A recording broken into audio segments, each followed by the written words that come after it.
কক্সবাজারের ভাষা একটু পড়ি, আপনারা শোনেন। আসসালামু আলাইকুম, কেন আছেন অনেক?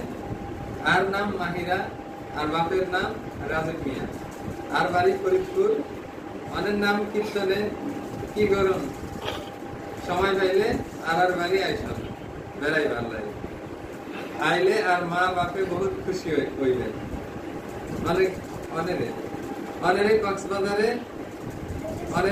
কক্সবাজারে দুরুস কুরা হইয়াম, আর নাম মামা।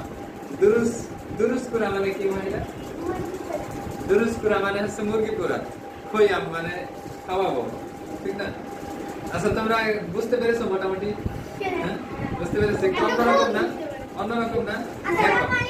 দেখো আমাদের এই বাংলাদেশের ভাষা কি বাংলা না? আমাদের মাতৃভাষা বাংলা। ভাষা বাংলা হলেও দেখো বাংলা ভাষার মধ্যেও কত ভ্যারাইটিস। প্রত্যেকটা জেলাতে ভাষার কিছুটা ভিন্নতা আছে।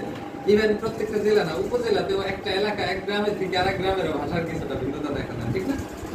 আর বিশেষ করে কক্সবাজার, এরপর সিলেট, নোয়াখালী, এই সমস্ত জেলার ভাষাগুলো একটু বেশি ডিফারেন্ট। তার মানে কি দেখো, আমাদের বাংলা ভাষা, আমরা সবাই বাংলা ভাষার মানুষ, কিন্তু বাংলা ভাষার মধ্যেও তত ডিফারেন্স।